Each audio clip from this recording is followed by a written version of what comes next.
Welcome to the final installment of our speaker series on coexistence of pluralistic societies.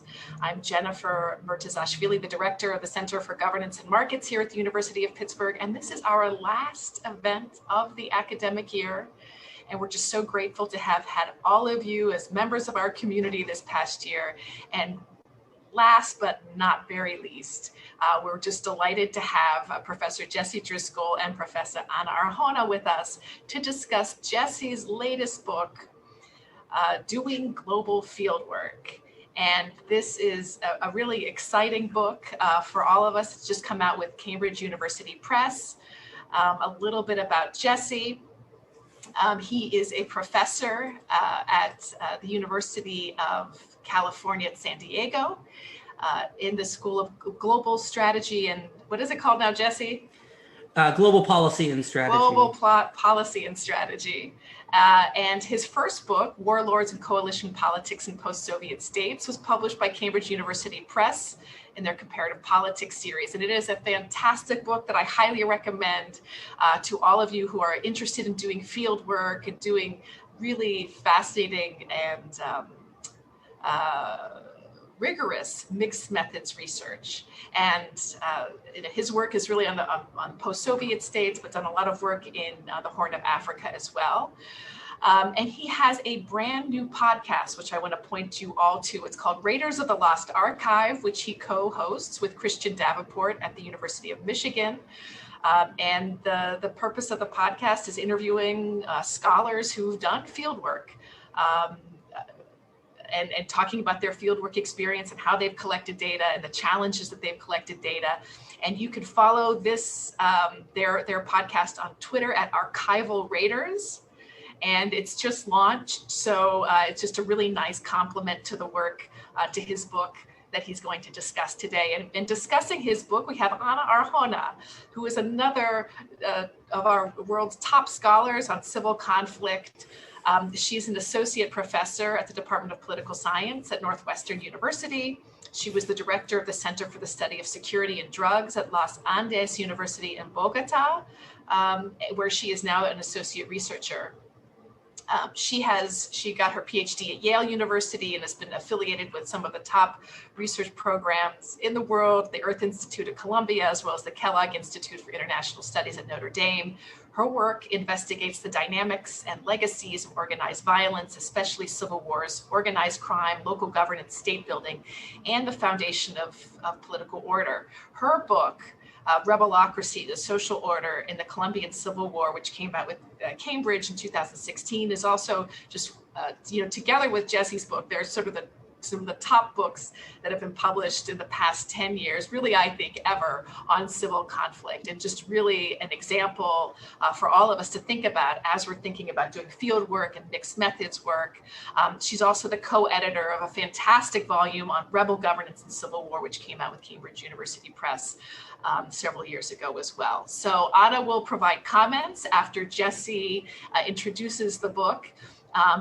They'll each go for about 10 minutes, and then we're going to open things up to questions and discussion. We've had such a wonderful community here at CGM. So if you want to ask a question, you can do that in the Q&A. We may even let you turn your cameras on to ask your questions yourselves, but do not hesitate if you have questions to raise them during the course of the conversation. We look forward to a delightful discussion today. Jesse, the floor is yours. Well, thanks very much, Jen, for that generous introduction. I have a fiduciary responsibility to make one small correction. It's actually published from Columbia University Press, not Cambridge University Press. And I would get in real trouble with my publisher if I didn't say that at the very beginning. But thank you very much for having me. The book is called Doing Global Fieldwork, and it is meant to be a practitioner's guide for graduate students who are not entirely sure how to get started getting into the field. It's meant to be a kind of a no-nonsense how-to book for PhD students. And it begins with the observation that a lot of people don't really quite know what to do after they pass their exams. If they're in comparative politics, they know that they need to get out and start beginning to collect their own data, but they're not entirely sure how to do it. And so the Book is meant to be read in fits and starts by people who have been assigned too much reading and aren't quite sure how to get started doing it, where they want to go. But the first 2 chapters are meant to help you start writing and to get out the door, thinking logistically about planning, thinking systematically about what you're going to actually be measuring when you go there. All of that is useful to have in one place. I, as an advisor, find myself having the same conversations over and over again with students, and it's good to put all of that in writing to systematize it for others who find themselves in a position like me. Advising graduate students for the first time is something that you don't get a lot of training on when you're doing your own research in a PhD program, but then if you get lucky and you find yourself on the other side of the desk, all of a sudden that's the job. And so, hopefully this will help young people in a pedagogical position similar to my own, but also hopefully it will help young people who are graduate students just get started or think about how to get started. Writing grants, doing the IRB, putting together a prospectus for your advisors that is mendable as you go forward. I think those are all things that no one teaches you how to do directly. You kind of pick them up as folkways in the academy. And I thought that it would be helpful to put it all in one place in chapter 1 and chapter 2. The rest of the book is really nuts and bolts organized around how to think about data collection. So I have 3 chapters, one on habitus and self-presentation, one on solo fieldwork strategies, doing interviews and using archives, and one on management strategies. So running a survey from behind the scenes, thinking about how to organize a field experiment maybe. There are larger, longer, lengthier books on all of these topics. So the idea that my book is going to be one-stop shopping for any of it is not realistic. But the line that I push throughout the book is called improvisational pluralism. And the idea there is really a lot of different ways to do this job with integrity. And you might find once you get to the field that you're going to have to pivot from the plan that you had to a slightly different plan that is more efficacious, more in keeping with the constraints that you only discover on the field, more in line with your comparative advantages, which you might not have understood when you were doing all of this abstractly in graduate school, but if you in the planning stage of graduate school rather. But improvisational pluralism is a way of thinking through opportunities as they arrive. And so the book, if you keep it in your backpack while you're in the field, might serve as one-stop shopping to allow you to pivot a little bit. A kind of a break glass and emergency couple of pages on how to do something that you plan to do. The last 2 chapters of the book, I have one that is on weighing risks, because I think a lot of graduate students are thinking hard about going to places that are a little bit dangerous for a variety of reasons, some of which are good and some of which are bad, but none of which they're really looking for me to serve as a moral authority on judging them for. Some people are going to go do things that are a little bit dangerous. And when I was in my 20s, I certainly was going to do that. And so I put together a chapter to be a kind of a joint research resource for students to think about their own risk profiles and the kind of risks that are salient, and graduate advisors to participate in the conversation as well. So it has a kind of a 2x2 table for advisors who've never really thought about this before. That might be useful for certain things, and then a lot of no-nonsense advice about psychological damage that can take place by being in the field, in addition to physical damage or physical risks. And then at the end, there's a chapter about coming home, because at the end of the day, you can't run far away without having an epilogue about how difficult it is to sometimes come home and re-enter academic society. The goal of field work, the way that I think about it in this book, is the production of academic knowledge that is eventually going to hopefully help you begin a career in the academy. I mean, that's what you're doing in a PhD program. It's not like study abroad. And so if the goal is to go do research, at some point you need to come back and write up what you did. And that's the line that I push as the kind of optimistic conclusion of the book. It's not the only way I could have ended the book, but it seems to make sense. And scattered throughout the book are a number of tables and figures. And as I said before, it's a book that is meant to be read by someone who's going to skip around, read a little section of it, put it down, maybe pick it back up again later. And I jump haphazardly between first, second person in the book's writing. That's just because I'm often writing to a younger version of myself. It's kind of a book of advice I wish I had gotten. It's the kind of thing that you can do after you have tenure. And I hope that it's useful to people. And there's a lot more that I can say about it. I could talk about this at length, and I have a lot of notes here, but I think what would be more efficient would be to do this more organically in Q&A with the permission of Jen and Anna. So I'm going to cede the rest of my time and proceed forward from there. Great. Thanks, Jesse. Anna, the floor is yours. Okay. Sorry, Zoom is giving me a message here that I'm trying to hide. Okay. So thank you very much for the invitation, and thank you, Jen, for this very generous introduction. It was really a pleasure to read the book. I want to start by saying that I think the book is very generous. So it really shares a lot of ideas that have been developed over the course of almost 2 decades of doing fieldwork and writing for an academic audience. And I think it's very generous because, unfortunately, I think the incentives for writing about our craft and for sort of giving advice to junior scholars are not really strong in our discipline. And I think that's a problem. And so even though we all wished when we were grad students that there was a place where you could go for answers and some advice for some of from the very practical to the more sort of meta questions that we have about doing fieldwork, none of us really go on then to write that book, not even a paper, right? So I really think this is a very generous task to decide to engage in, and I think grad students will really benefit from them, and junior scholars in general. I also found that there are some parts of the book that for senior scholars to ask questions that maybe there are things that you always have sort of unconsciously in your mind, but that you may not have asked yourself or your grad students that are important. So I think the book really makes many contributions. So I wanted to start, of course, Jesse gave you a summary of the book. I wanted to say a couple of things about what the book is about. So of course, the book is about doing fieldwork, as the title says, but I think the book is also doing much more than that. The first point that I think is interesting is how the book really addresses questions about the nature of our work as scholars. Sort of what are the goals that we pursue? What is the specific set of norms that we internalize as we learn sort of our craft? What is the type of community we are engaging with? And then, of course, how fieldwork plans are tied to those goals and to those practices and norms. So I think there is like a meta conversation about the nature of our work that is very interesting and that I think opens new questions that are not just about fieldwork. The book also considers ethical issues, of course, in terms of our relations to the persons we meet and the people we interact with while we are doing fieldwork.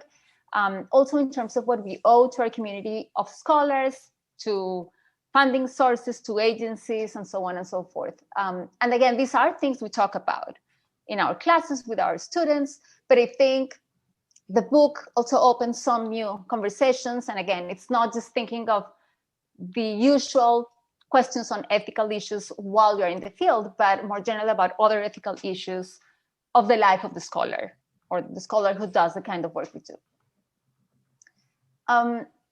The book reflects on lots of practical issues, and this really goes from what to pack, what to put in your backpack, to how to present yourself or introduce yourself.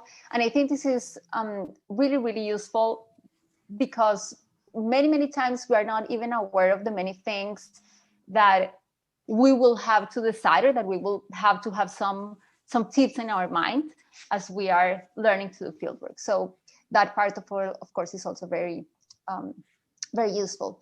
And then the book also goes beyond doing fieldwork and tackles issues related to the stages both before and after we do fieldwork.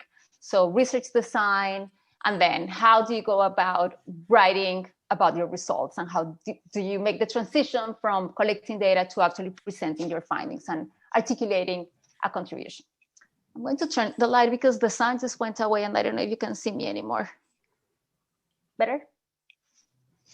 Okay. It was better before. Oh, okay. Sorry. In my screen, I am super dark. Okay.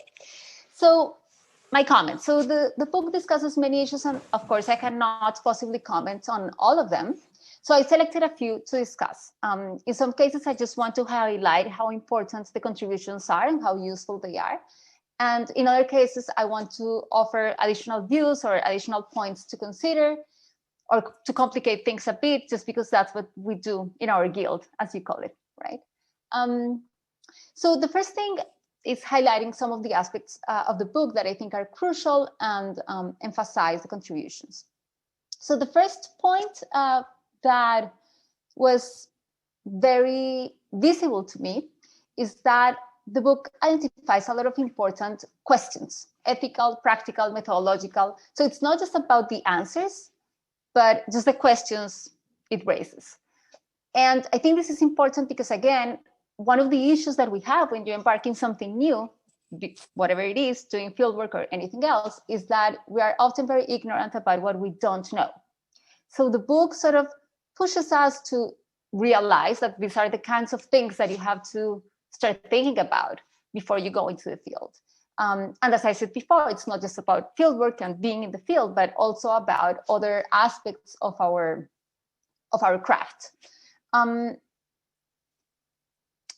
think the second thing that I would like to emphasize is that this reflection about the nature of our work as scholars, the considerations of junior scholars that are trying to leave a mark on the field, all these ethical and practical considerations of writing are really sort of pushing students to also tie the dots between different aspects of their own approach to doing social science research and the specifics of their project, right? So how defining the kind of empirical evidence that you want to look for, how the type of questions you want to ask, and also how the type of ethical principles that you have are all going to impact decisions that you have to make before and during the time that you are in the field, right? So again, sort of the fact that you decided not just to talk not just about fieldwork itself, but about these other things, I think really make for a much more realistic approach to the kinds of issues that we have to consider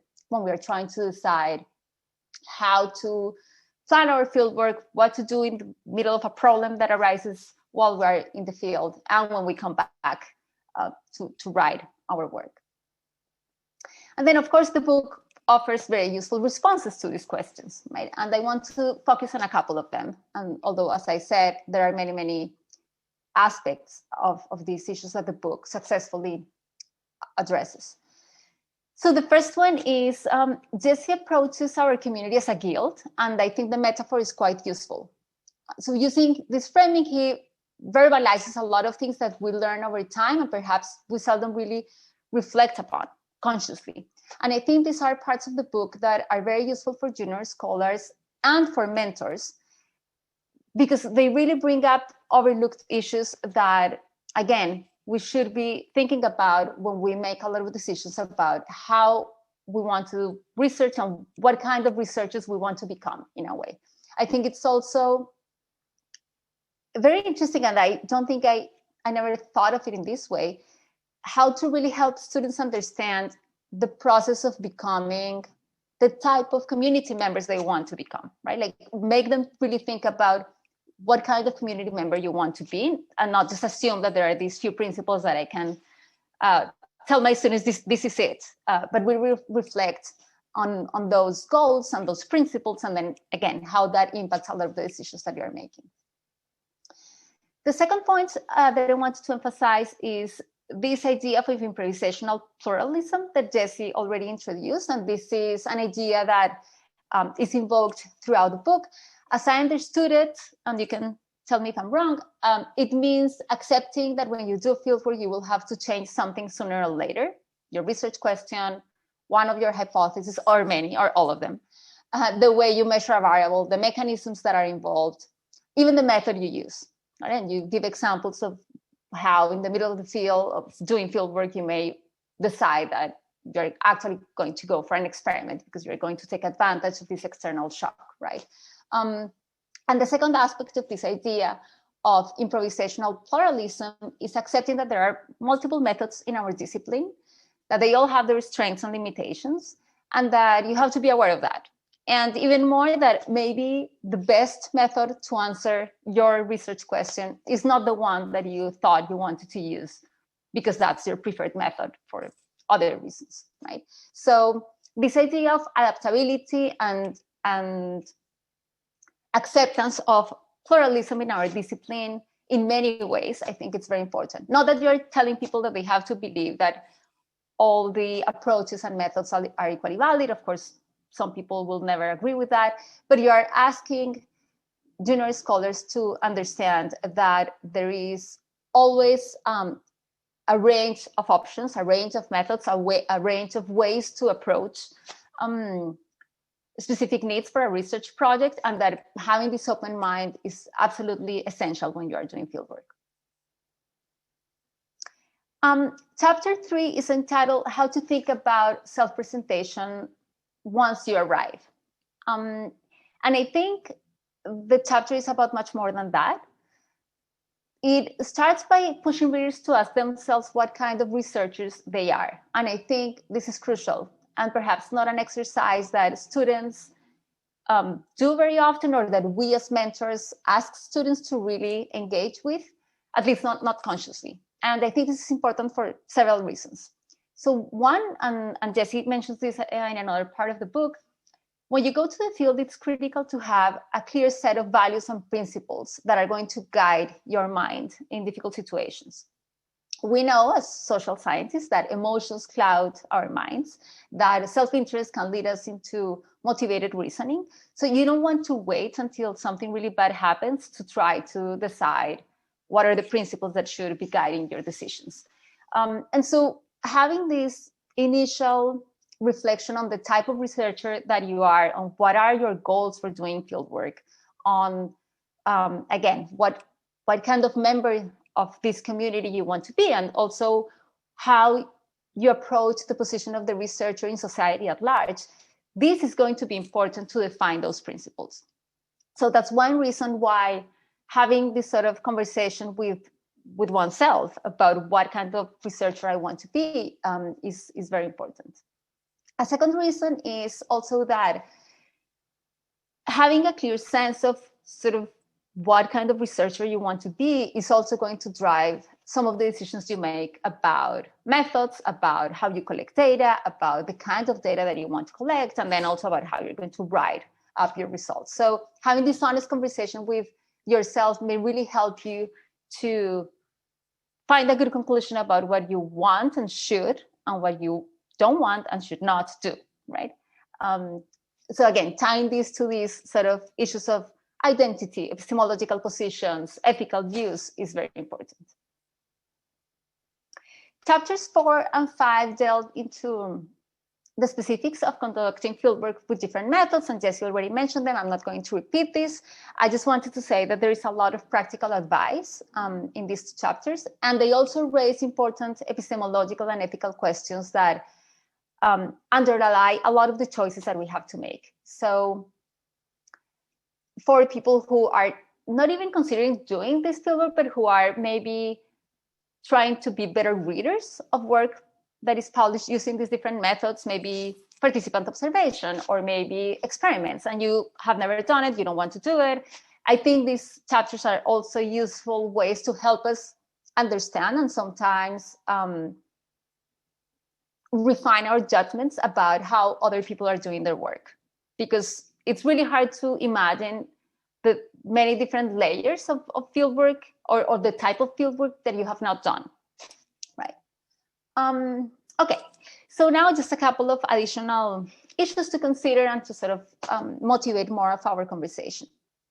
One point where I thought the book was not as clear as I think your mind is about is what is fieldwork for? So you start with a simple answer to sort of anchor the book in a very clear way and understand why. And you say I'm going to stick to this idea that fieldwork is, or the goal of fieldwork is to measure a variable or a couple of variables. And I know this is a simplification, and throughout the book, you give very clear signals that you're thinking of other uses for fieldwork. But I think for grad students, it's important just to remember that we also do fieldwork for theory development.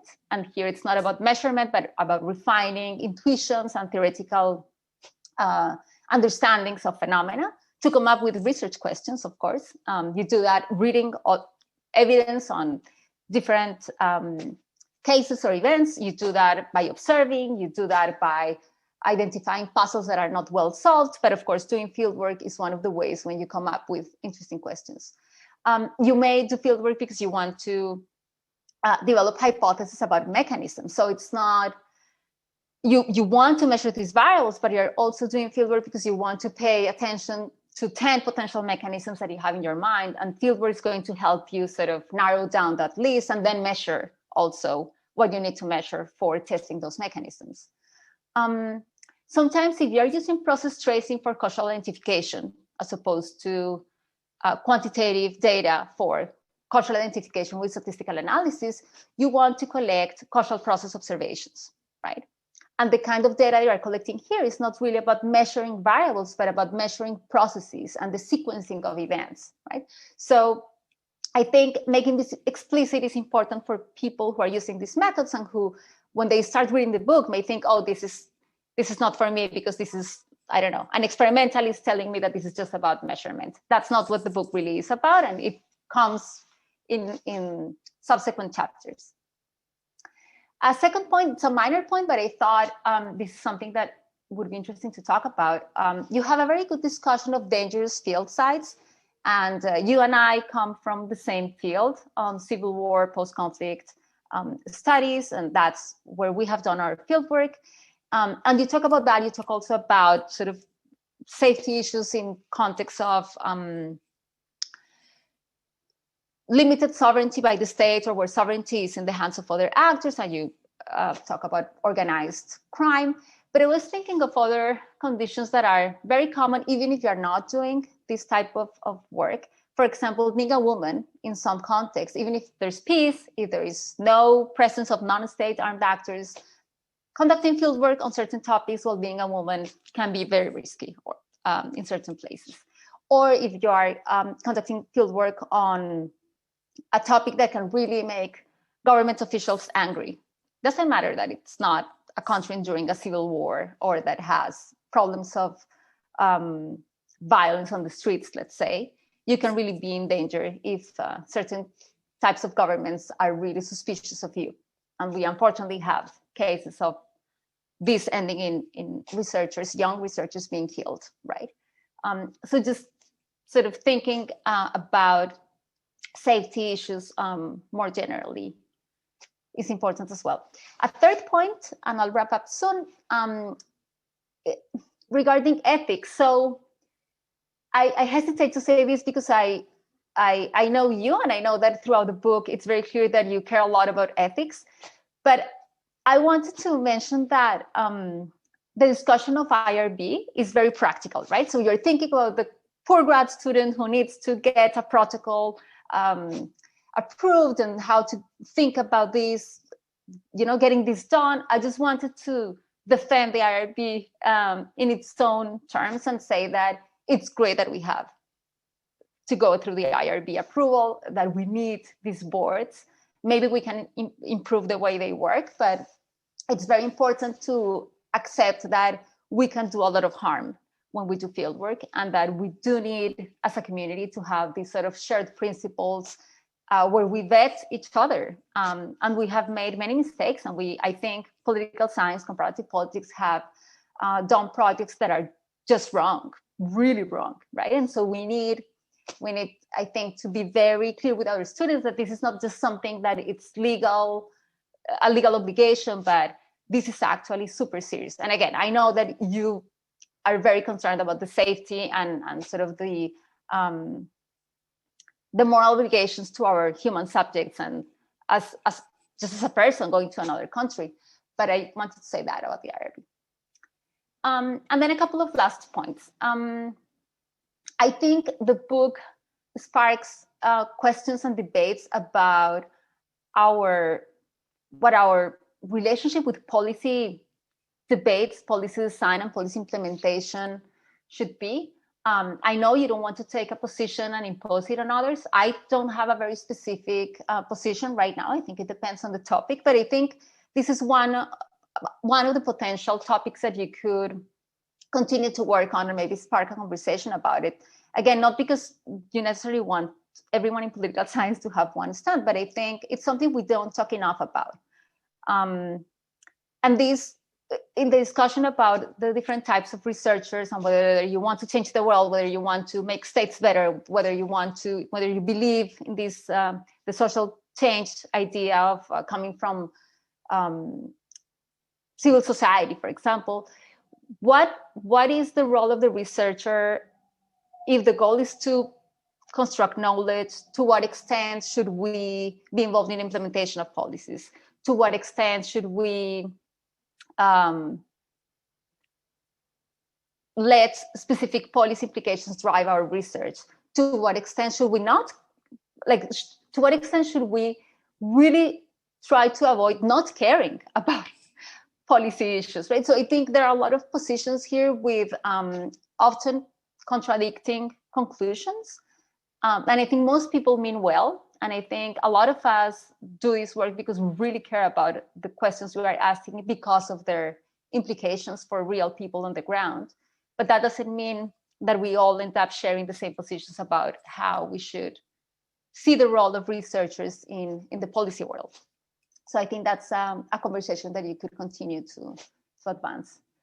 And then a last point that I wanted to throw in there for our discussion is, how can we think of fieldwork as a process by which grad students acquire additional skills for the non-academic job market? And I say this because we all know that the academic job market is getting more and more difficult. We all have amazing students who can't find the job they want in the academic market. And I think that we mentors and designers of the grad school curriculum should be paying more attention to helping students realize that they have skills for other jobs that are fulfilling, important jobs that contribute to society. And so I kept thinking, reading your book, about the many, many skills that we acquire while doing fieldwork, and how to help grad students also identify the strengths that they have when going to the non-academic job market. And I'll stop there so that we have time for discussion. Thank you. Great, thank you, Anna.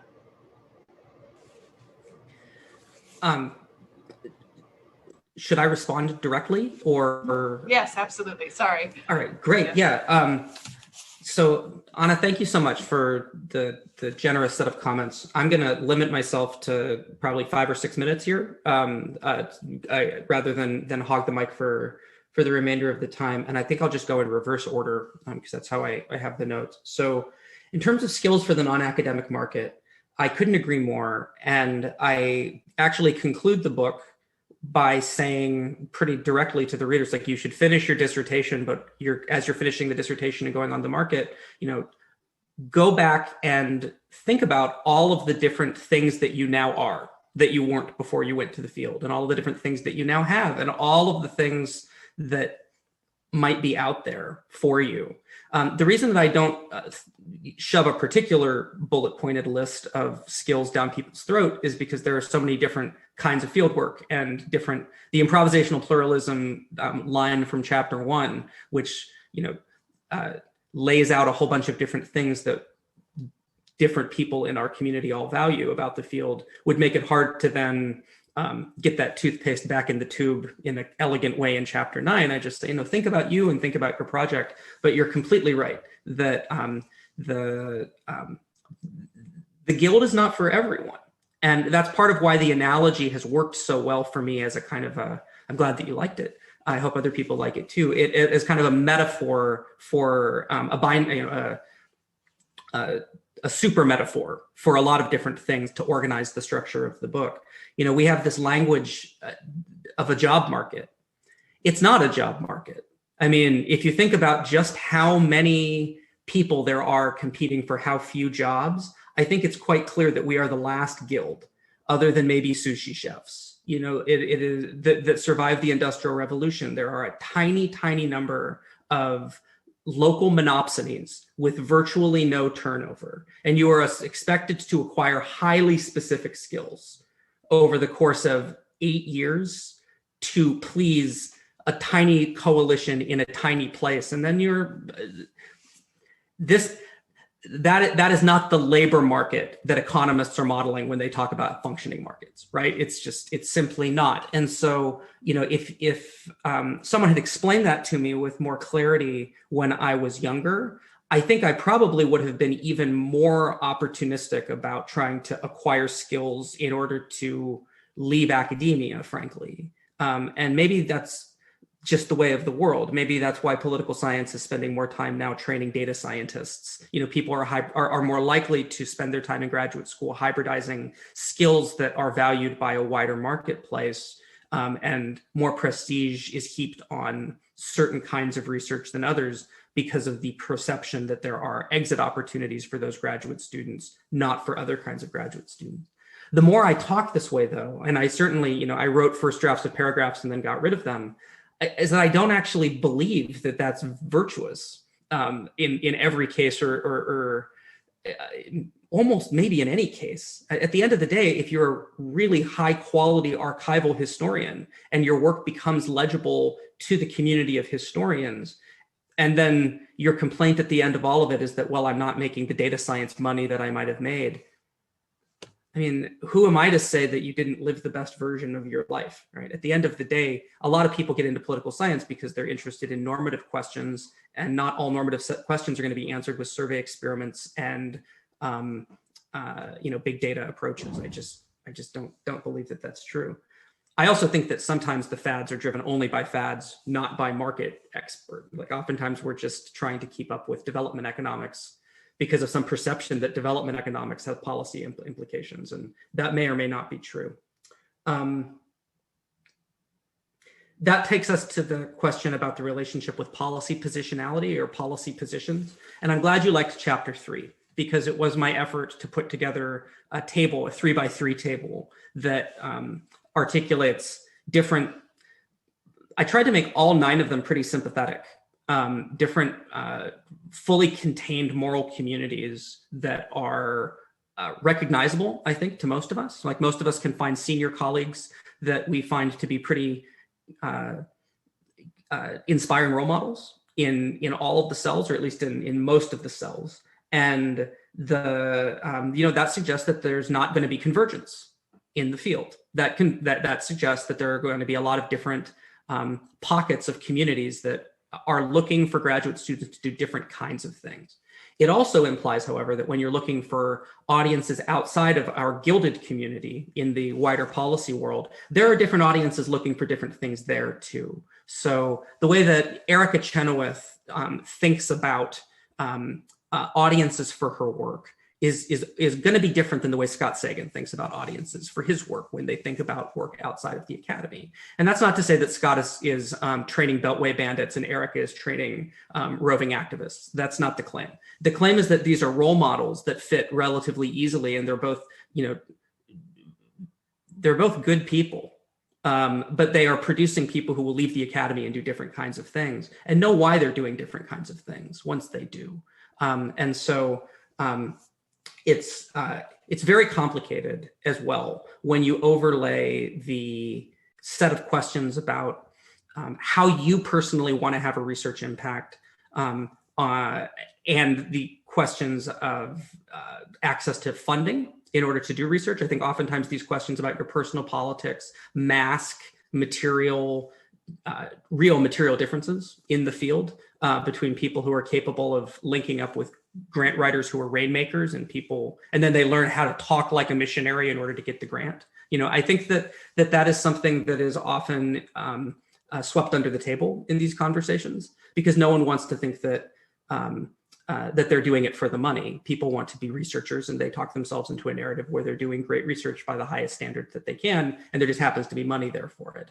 And there can be an edgy conversation that develops when you're mixing up ethics with the production metric outputs that we use to promote, or with the grant money metrics that we use to determine whose careers get started and whose don't.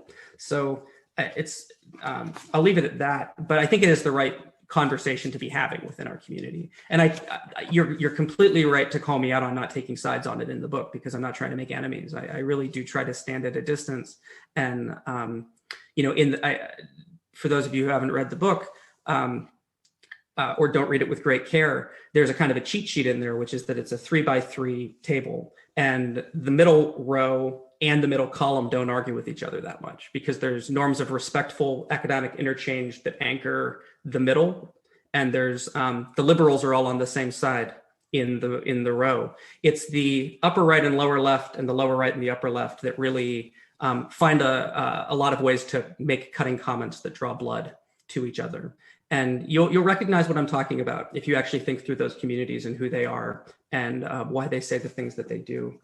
The last thing that I'll say, other than thank you again, Anna, is the point about danger. I'm a cisgendered guy from the global north, and I've worked in war zones, but only from the perspective of a cisgendered guy from the global north. And it would be different if I were different. And, because so much of the book is written in the first person, I'm aware of my own desire to not reappropriate other people's life experience. And all I can do is have a couple paragraphs in there that say things like, if you are working in a home community, and the United States is not your home, but the place you're doing research is home, your experiences are going to be really different than mine. And you might find some tidbits in this book, but they're not the same. If you're a woman, your experiences are going to be really different than mine. And I put a big emphasis in chapter 3, especially, but not exclusively, on changing the performances that we can change, but recognizing that there are a lot of things that we can't change. I guess I'll leave it at that. You're quite right. I'll say one more thing. You're quite right that I don't do enough to really answer the question of what fieldwork is for. Again, it's because I don't want to run into the spears of a phalanx of people who think they know what fieldwork is for. I don't use the word process tracing anywhere in the book because I don't want to be accused of being a poser, for instance. However, I did make peace early in the writing process with the variable-based approach, because I have found in my pedagogy that for disoriented graduate students who aren't quite sure how to get started writing, it's actually the best way to do it. And it's not like universally the best way. It's just pedagogically for me, it's a good way to help someone who's not sure who's not sure what they're supposed to do for the prospectus to get started doing something for a prospectus. It's not where the project's going to end, right? And I especially think that mechanism-based projects are where many fieldwork-based projects should end if you're doing the work right. But a dissertation prospectus is like a business plan. You need a business plan to get a loan from the bank, but if your business actually runs like the business plan, you're going to go out of business. So that's all I have to say about that. Completely agree about the IRB. It's not just a hoop to jump through. It's really not. It's there to protect all of us, and these are evolving conversations, and that's the best institution with which to have it. But you have to have a code too. Like it really, a lot of this does end up being about your ideal relationship with your ideal self and the community that you want to help build. And the IRB is not interested in that all the time. The IRB is mostly interested in limiting liability. So don't confuse those two things. I'll stop. I have to. Yes, thank you so much, Jesse. That was fascinating and I think really enlightening. And Anna, your comments, I think on so many of these points on positionality and are really important. And as we think about, it's a very difficult time for many people right now around the world for so many different reasons. The global pandemic has put things really in stark contrast, especially for those of us who do field work. So the field work for many of us has been put on hold, especially from Western universities. We're not even allowed to travel in many instances. But there's also enormous financial stress. I think Anna's questions really rightly point out that the academic job market is under enormous duress. The kinds of careers that people had envisioned 20 years ago may not be possible in the future. The number of tenured positions is really shrinking. We're seeing a lot of an enormous crisis, I think, in our profession. And I wouldn't just say in political science, but across the social sciences. Seeing enormous pressure on programs to contract the number of years that students can study, pressure to complete early. This reduces funding availability for students. And often the first thing to go is fieldwork. Under this desire to become more professional and become data scientists, we're teaching students really important skills. But many of these skills come at the expense, I would argue, the experiences that you really chronicle in the field.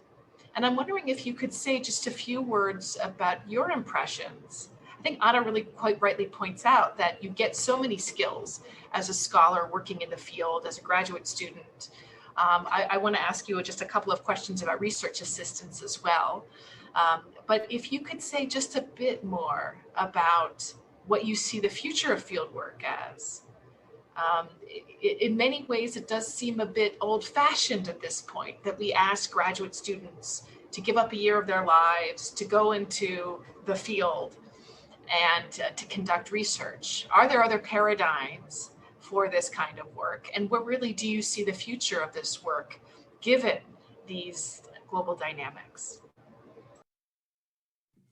Well, I can try to separate that into two questions. One involves the short-term COVID dislocation, and one involves larger dynamics. So I'll take them sequentially, but being respectful of people's times, I won't talk too much about either. COVID is obviously going to change things in the short term, and it's going to change certain things in the long term, but we don't know quite what yet. This is not how I imagined I would be marketing a book called Doing Global Fieldwork during a time when you literally can't do global fieldwork. I wrote a blog for ISA Post called Not Doing Global Fieldwork. I think that people know that part of it is passing, though. And so if you plan on being a field worker in order to try to impress the members of the guild who are in comparative politics, now is a good time to think really hard about design and not rush out thinking that you're going to impress people by sending a lot of tweets by rushing out there really, really quick.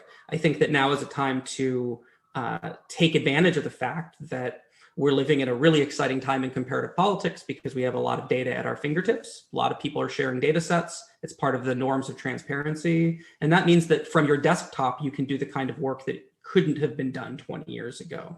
And since COVID's forcing you to do it too, maybe you should start working on the desktop part of your dissertation so that you're really, really ready when you go out to the field. That would be kind of my line on COVID, leaving aside the dislocations that will come from funding contractions and other things in the job market.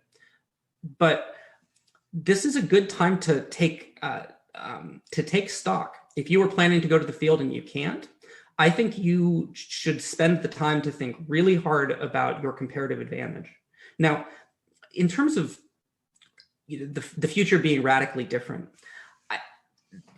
in some ways, yes, in some ways, no.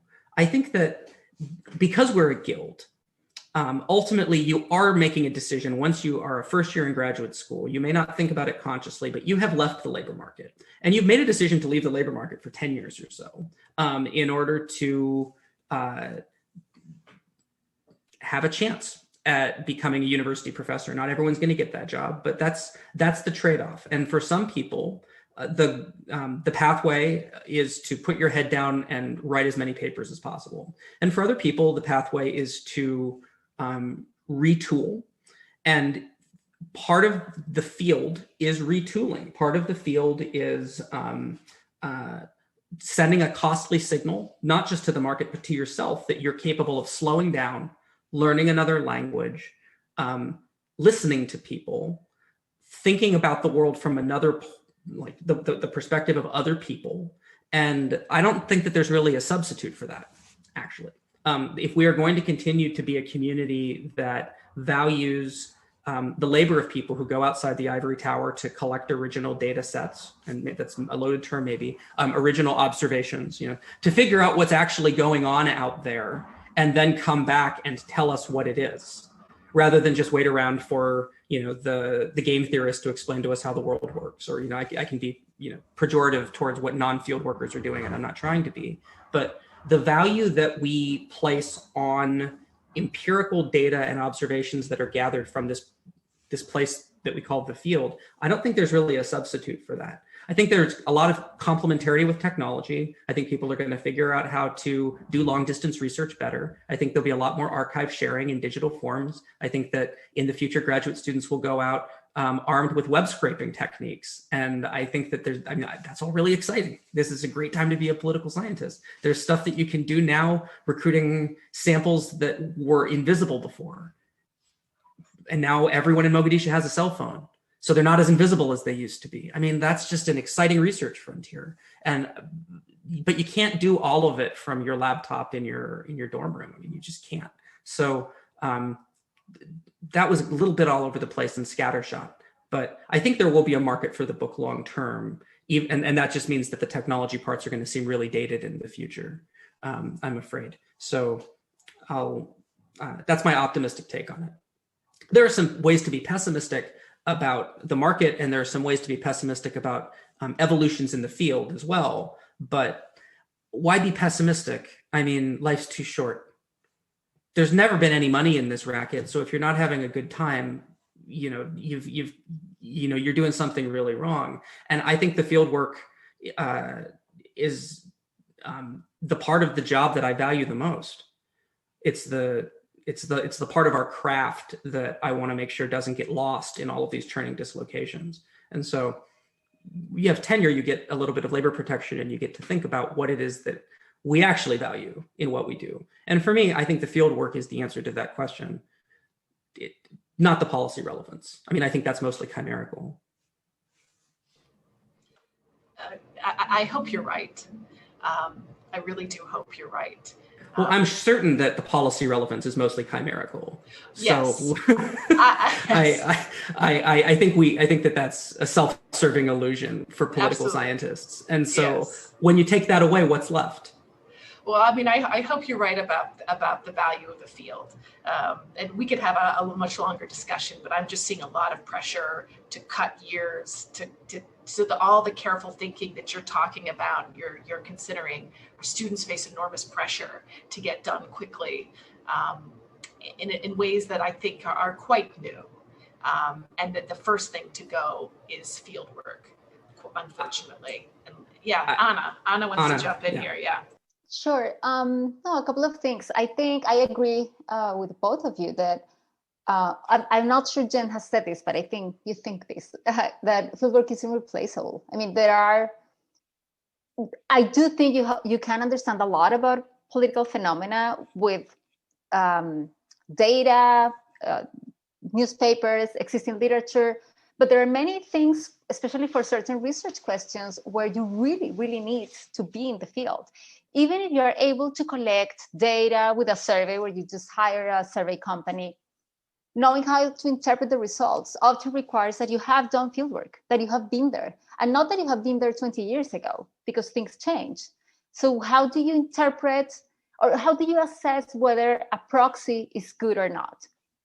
You need to know the place at the time when the data is being collected. Otherwise, it's just really hard.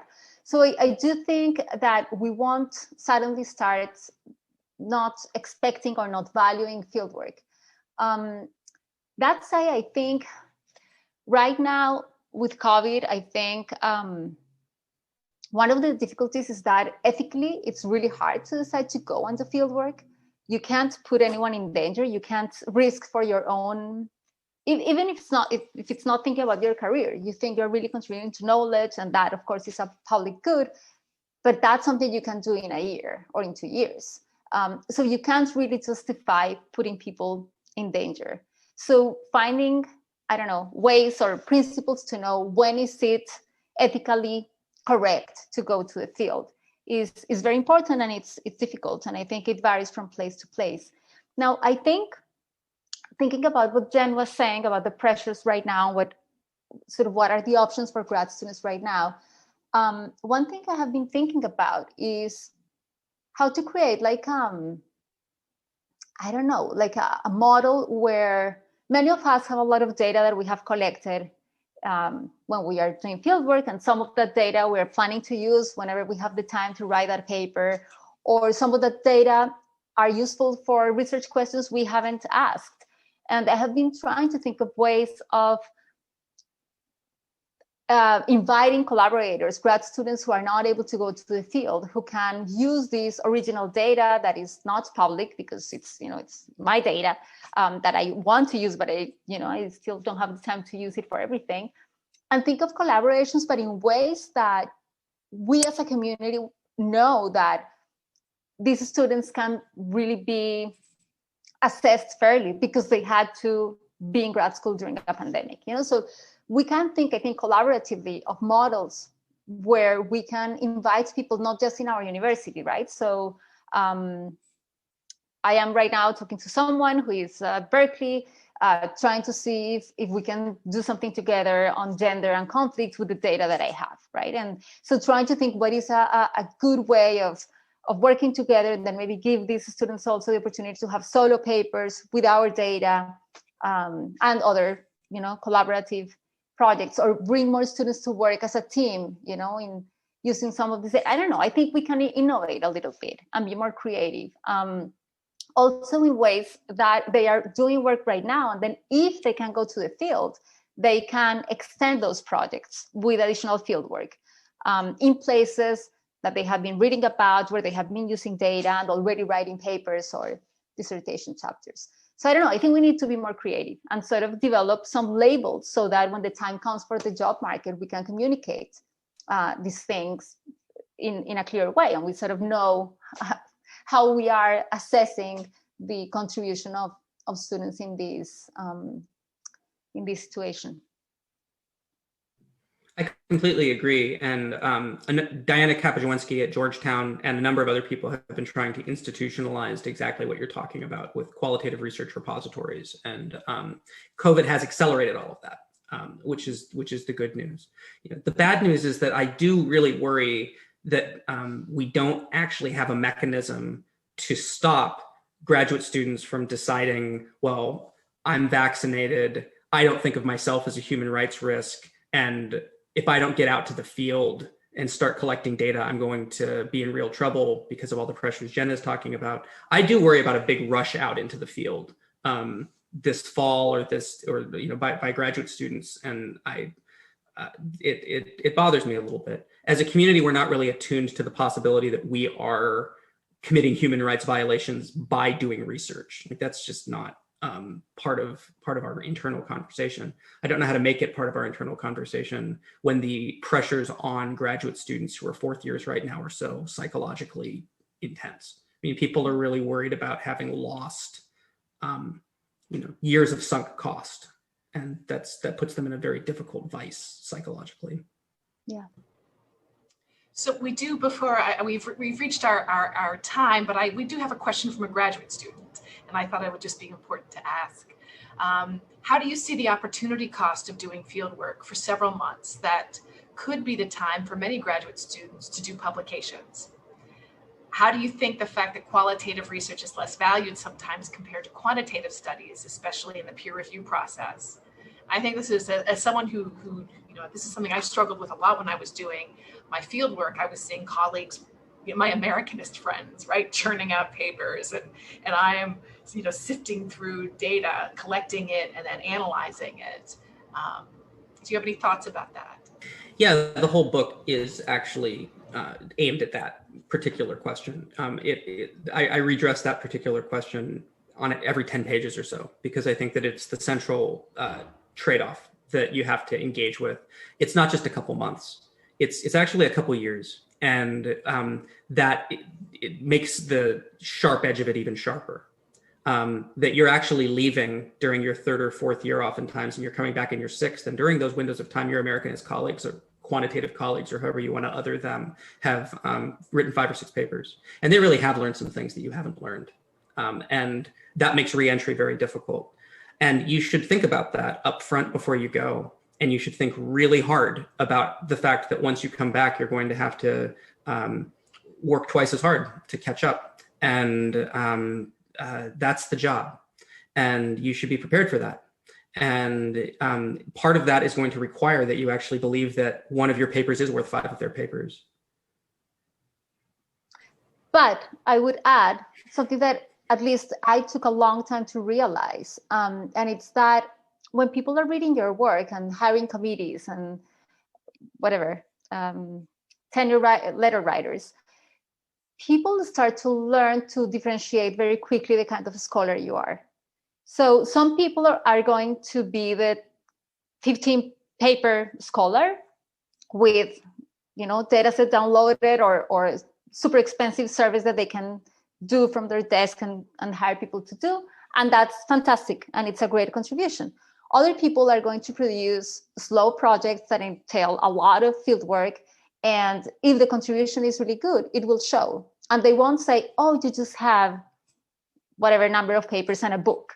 They're going to say, oh, this is a major contribution that is not equivalent to one paper published in a PSR with a So yes, there are trade-offs, and if you compare yourself with the publication list of your Americanist colleague, you will probably never be even in half the number of publications, but the kind of contribution is different. I completely agree with what Anna just said, and I appreciate the emendation. There are so many different ways to do this job. And that's how guilds always should work, right? Is that within political science, we have the theorists and the Americanists and the comparativists are actually holding each other to different standards of quality. And the people who read a book like this and get it are self-selected. And if you're interested in being part of that self-selected community, then you're going to have different heroes than your Americanist colleagues and different professional role models than your Americanist colleagues. You'll assign different things in your classes and you'll fall in love with different people. And that's, it's a big tent. And you're also going to look different from the people in your cohort, which is, I think, probably the most difficult part. That you're going to look different from your peers, because most people don't do this kind of work. That's right. It is increasingly rare. That's right. In our field, and so it is. On the one, you could see this as high risk, high reward, in the sense that, of course, and I don't just mean risk in terms of scholarship, and that's probably a mistake to term it that way. But I do think that the risks, and I just want to end things here because I know we're out of time. But in terms of the risks that you talk about to yourself as well, that you've spoken about the do no harm principle. I think so many scholars forget about this. As someone who's worked in Afghanistan over the past 15, 20 years, it's been really, sad to see the field become sort of a source of predation. I think for many scholars, it became a place became a place of performance in many ways. And it'll be interesting to see how many people continue to work on this country when the rewards are no longer what they were. But also you do talk about the mental challenges of doing field work. And I don't want to end things on this note, but I think it's really important and a huge contribution that you talk about things like trauma. You talk about things like paranoia, working in authoritarian regimes. These are very, very real issues that are very rarely spoken about in our seminars. So I just wanted to give you enormous credit for raising them and for talking about them, the mental health issues that are associated with doing this kind of work, both for the researcher and for the subject.